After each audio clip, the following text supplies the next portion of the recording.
Another title defense, we've got Kyle Fletcher defending the AEW International Championship against Bandito, with everybody banned from ringside based on the events of what happened at Wednesday's Dynamite. Now, this is going to be freaking awesome. Bandito consistently for the last 2 years has been one of the best members of the AEW roster. I don't think anybody here would dispute that. He is a perennial contender for mid-card titles, and he has gotten a lot of looks on, main roster pay-per-views in that light because he's been so good in ring. And he's also the Ring of Honor Men's World Champion, so that also helps him. He makes anybody he's in the ring with look good. This is an instance where he doesn't have to, because Kyle Fletcher is, again, one of the best in the world. You could also argue that the three best in the world right now are Fletcher, Bandito, and Will Ospreay. That would probably be my top three from in-ring standpoint. I would listen to other arguments, but probably those would be my top three. Fletcher and Bandito being two of those three, this match will absolutely tear the house down. I'm so looking forward to it, but there's also no way that Kyle Fletcher is losing this match. It's going to be in-ring great. Bandito's going to have great spots. Kyle Fletcher will be his usual vocal, incredible self. He is Kyle by God Fletcher. He is going to win this match, and we are going to go into All In to likely get that three-way between himself, Okada, and Takeshita for the International Championship.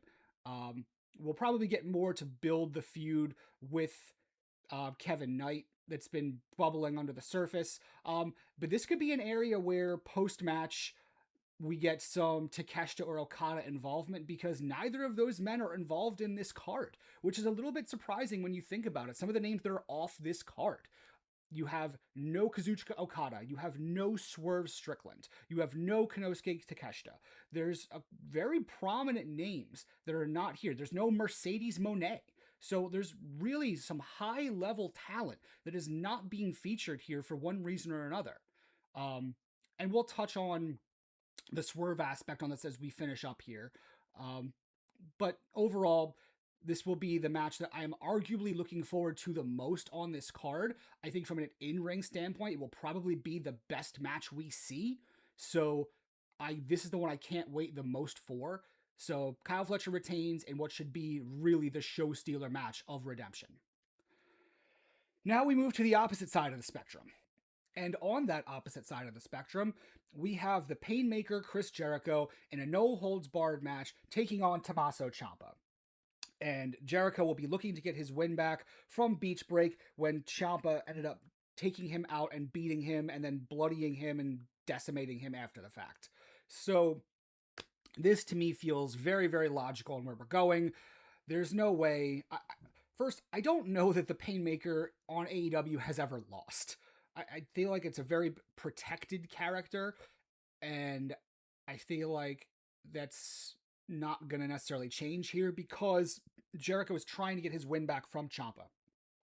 It doesn't serve Ciampa anything here to beat Jericho again. You've already beaten him once. Most of that feud between the two of them was Ciampa getting the upper hand over Jericho in a lot of these more physical areas. So that being said, Jericho is not going to be somebody who takes multiple losses back-to-back. He's in his home country on pay-per-view as the Painmaker. It's not going to happen. Tommaso Ciampa is going to lose here, and it feels very, very telegraphed.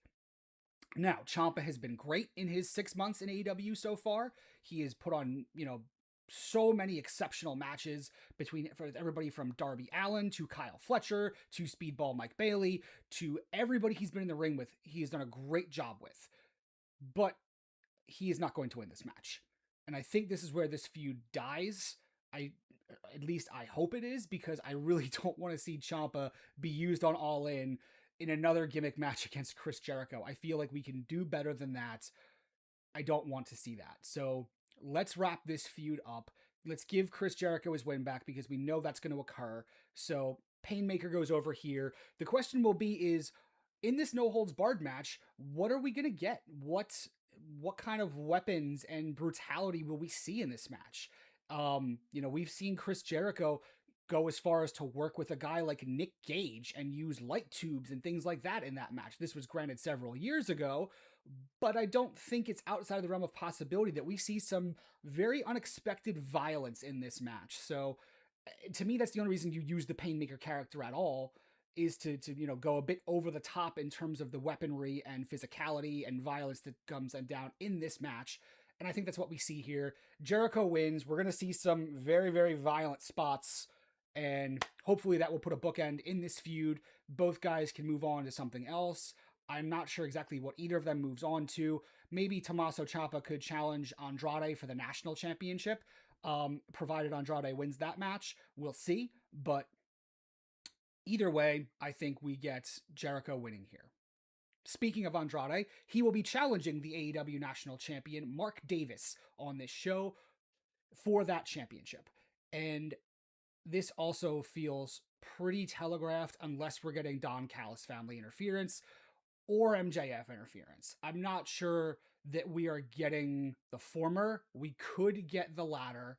I don't think that's impossible, but I feel like if this is all things equal in a singles match, we're getting Andrade El Idolo getting his first AEW singles championship here. Mark Davis has been a great champion. He has been incredible in the ring.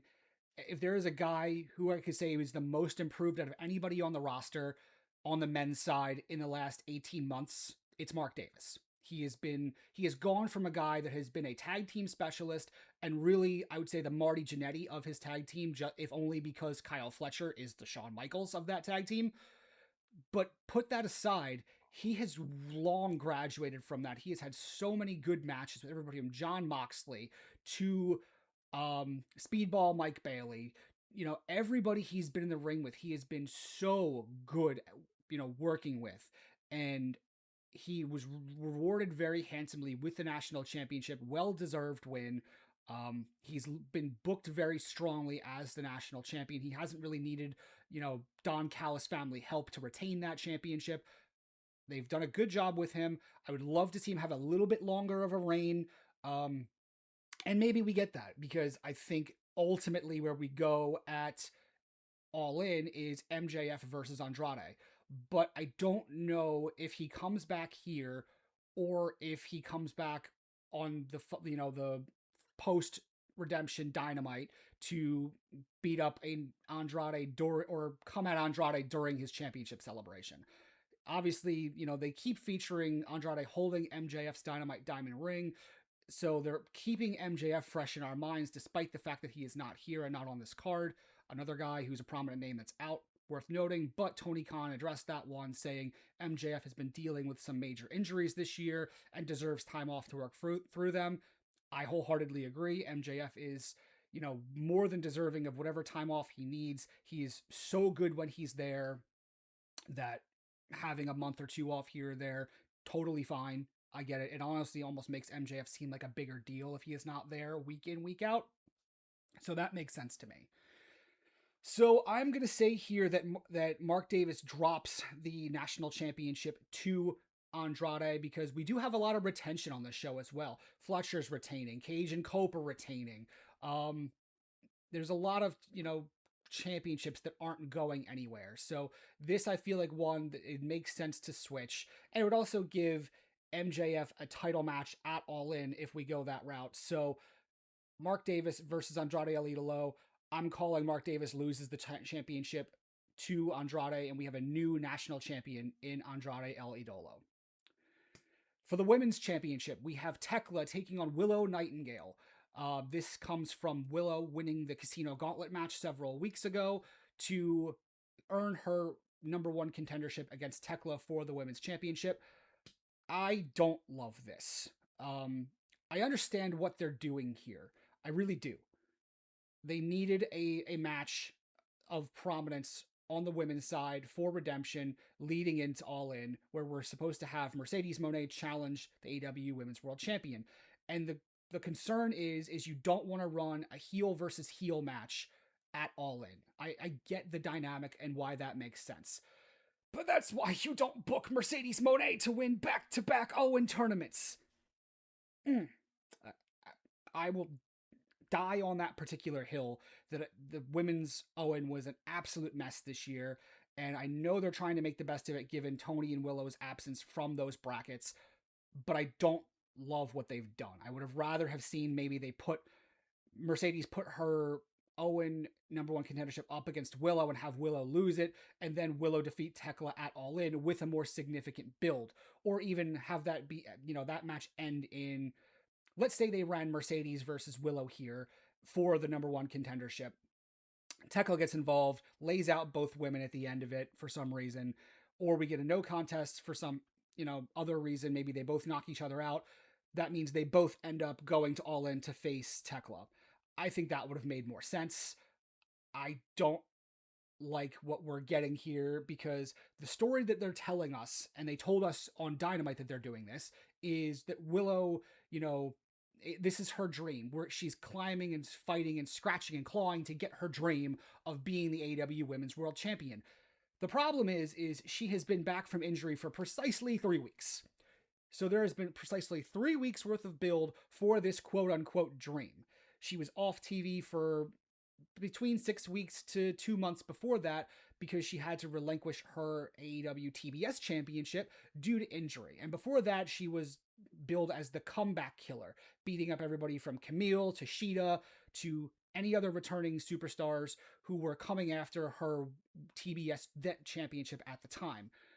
That's not clawing and scratching and fighting for a dream. That is you having to pivot from one championship reign due to injury and then immediately going into a different and higher championship picture. That's not overcoming odds. That's not fighting adversity. That is not clawing and scratching in the dirt to get your dream.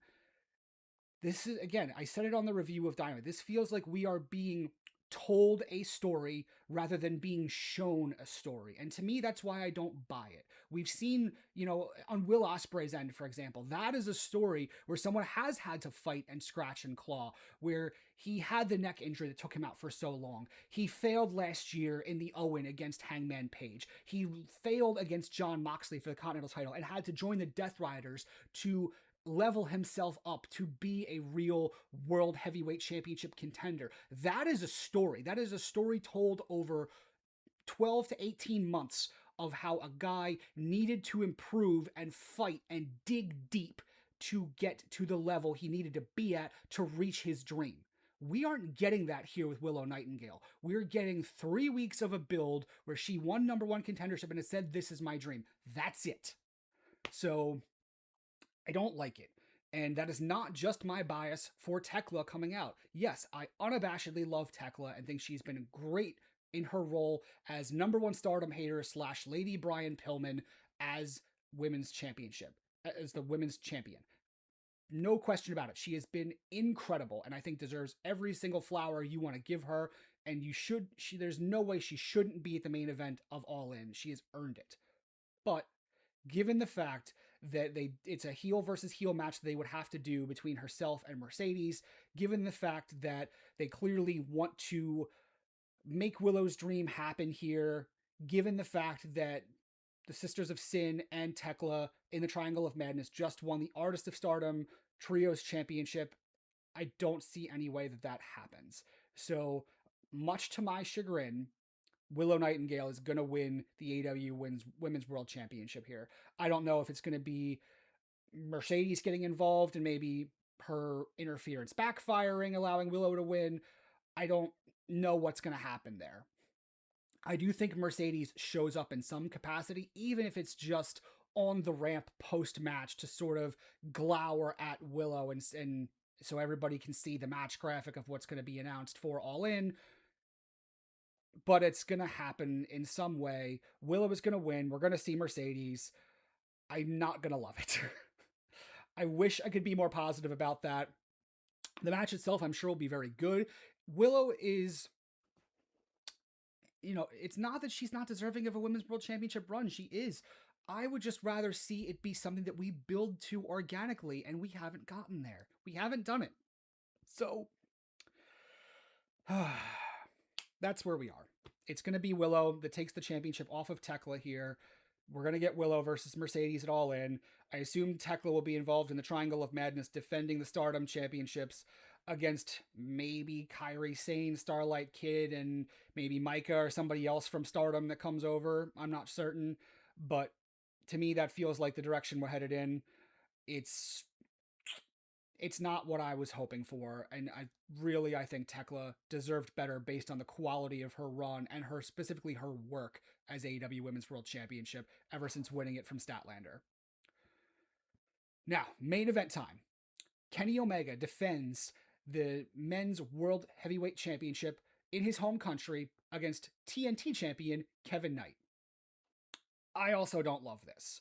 I've alluded to this earlier in this podcast, and I said it on my Dynamite review. This should be, in my opinion, Kenny Omega versus Jon Moxley for the AEW Championship. That would be the match that I would most like to see outside of the match we're getting it all in, which is Kenny versus Will Ospreay.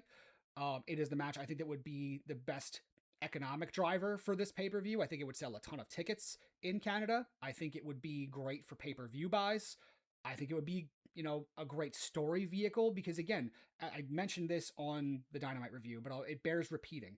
This is the redemption pay-per-view. Kenny has talked about wanting to redeem himself for his first run as men's world heavyweight champion. Who did he beat to attain that title of men's world champion the first time? Jon Moxley. How did he do it? With the help of Don Callis, which has led Kenny down the arc here of needing redemption because he feels badly that he needed Don Callis. So Kenny feels like he needs redemption for his actions the first time in the way he beat Jon Moxley and the way he conducted himself during his first championship reign. So what better way to cap off in main event the redemption pay-per-view than Kenny redeeming himself by cleanly beating the guy who he took out for the championship the first time in unethical means. The story makes such sense, and that's why I don't understand why they didn't do it. It makes business sense. It makes narrative sense. It would be great from an in-ring standpoint.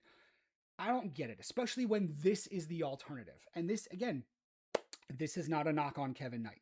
Kevin Knight is exceptional in the ring. He is a great talent. He is starting to come into his own as a heel. His promo skills are improving. His character work is improving. But at the end of the day, he is TNT champion, and he needs to continue to build himself out in that role. He should not be main eventing a pay-per-view before All In as a roadblock figure to get to All In, because there's no chance that he wins this match. Nobody believes that Kevin Knight is going to dethrone Kenny Omega before All In to have the match be to have the match be Kevin Knight versus Will Ospreay for the World Heavyweight Championship. No one believes that. So why are we running it? If you're setting up a match where no one rightly believes that your TNT champion is going to defeat your World Heavyweight champion, why do it? It hurts the TNT championship to do it that way. It makes the audience less excited. It makes the paying crowd less likely to come in through your doors. It makes pay-per-view buys less likely to occur. Why do this? The only reason I can think of is to continue to build Kevin Knight as a main event player. Kevin Knight has recently been described as one of the newer 4 pillars of AEW. I don't get there with him yet. I can understand the optimism around Kevin Knight. Truly, I can. He is very, very talented, and I'm glad they are building him up in high prominence feuds with guys like Darby Allin. They're giving him a good TNT title reign. I think that's well deserved. But he is not at this tier yet, and running him at this point is not believable. It doesn't make sense. It reminds me a little bit of during Hangman Page's last championship reign when they ran Kyle Fletcher against him for the AEW Men's World Heavyweight Championship. It didn't totally make sense then. It wasn't super believable running Fletcher versus Page at the time as a pay-per-view main event. This one doesn't make sense either. This one makes even less sense because Fletcher, at least we understood, was very quickly on the ascent. He was, the most prominent member of the Don Callis family at the time. This isn't that case. So I don't love the decision here. All of that negativity aside, and I don't want to overstate the fact that I don't like the booking here. I don't like the narrative. The match itself physically and in the ring is going to be very, very good. Kenny Omega is obviously incredible. He might not be Japan Kenny Omega anymore, but he doesn't have to be at this point in his career. All he has to be is who he is, and he's great as who he is. Kevin Knight is great as who he is. While I don't love the story around it, the in-ring is going to be exceptional. Kenny Omega is going to win this match clean. and we are going to be fully locked into Kenny Omega versus Will Ospreay at All In. So that's where we are as far as all of the matches so far announced for this card. Nothing for 0 Hour has been published yet that I've seen. Maybe we get trios title match between Conglomeration and some incarnation of the Demand. We probably get maybe another, women's match on the card is possible. I'm not totally sure. Maybe they put the Brawling Birds in a tag match. Honestly, I'm very surprised that the Brawling Birds aren't on this pay-per-view in some capacity yet, considering it feels like we want to get to Brawling Birds versus Divine Dominion at All In for the women's tag championships. So we need the Birds on this pay-per-view in some capacity to make sure the audience, keeps them fresh in their mind so they can believably challenge for and likely win the belts at that show. So I would imagine the Birds get on the card somehow. Maybe the Conglomeration of Demand Trios Championship match. We'll see. But otherwise, the only other thing to look out for is potential surprises for this one. And I'm not sure we're going to get a ton because All In, I think, is where we're saving a lot of our big fireworks for. So it's not like we're going to go and, figuratively blow our wad here at the pay-per-view right before the big show. The only real surprise debut I could see happening is potentially the Motor City Machine Guns. I know their 90-day non-compete with WWE recently ran out, so I think it would make sense to have them be a team that shows up here. Maybe they get involved in the Bucks match. Maybe they get involved in the post match of Cope and Cage. Maybe we just see them sitting in the audience or in a skybox. Who knows? They to me feel like the only ones I could see showing up as outsiders in this pay-per-view. But if we get something different than that, I'm open to that. I guess the other possibility we could see is Kairi Sane, because I do think I know her 90-day compete also ran out just about the same time as the Guns one did, and if we're going to be using her, provided she's up for it, at All In a trios match for Stardom Pride, I guess we'll call it, then it makes sense to have her debut sooner than later to make sure we build that up accurately. And if she were to get involved in the Women's World Championship match, knocking out Tekla for Tekla's stance against Stardom to build that feud, that would at least make a little bit more sense as to why Tekla would lose clean to Willow here, even though that would make it a little bit less clean, but at least why, we're having Willow go over. So I think either of those are possible, but they to me seem like the only possibilities. Either Motor City Machine Guns or Kairi Sane feel like you're really only your possibilities for debuts here. The one name I wanted to touch on as far as potential returns that I was going to elaborate a bit on more is Swerve Strickland. During sort of his pre-pay-per-view media availability, Tony Khan mentioned that Swerve has been busy lately with outside projects aside from AEW, and that he would potentially answer more about Swerve following Redemption. So that leads us to think that Swerve likely will be involved in Redemption in some capacity, which good. I would not want to have All In happen without a prominent name like Swerve Strickland there. He obviously deserves to be on that show. So where on the card can we see Swerve getting involved? And to me, in reviewing the card, the most logical place I could see Swerve getting involved is during the Death Riders versus Young Bucks match. He's got some beef with almost everybody involved here. I could see Swerve doing a mini program with Will Ospreay leading up to All In, and that allowing us to do Jon Moxley versus Swerve for the Continental Championship at All In. That makes sense. He could just directly go after Moxley and that build us to Moxley versus Swerve at All In. That would make a great deal of sense too. So that's where I think that could easily happen. Reintegrate Swerve back into the AEW roster at large. I think he is going to target Moxley or Ospreay, depending on how they want to build things to All In. But seems like it makes the most sense to me that we would get Swerve versus Mox at All In for the Continental Classic Championship. So that's where I would see Swerve getting involved here. Here's hoping I'm right. So that is it for the pay-per-view roundup for Redemption. Let me know in the comments what you think. What matches are you most looking forward to? What matches are your, skip matches or piss break matches, for, lack of a respectful term?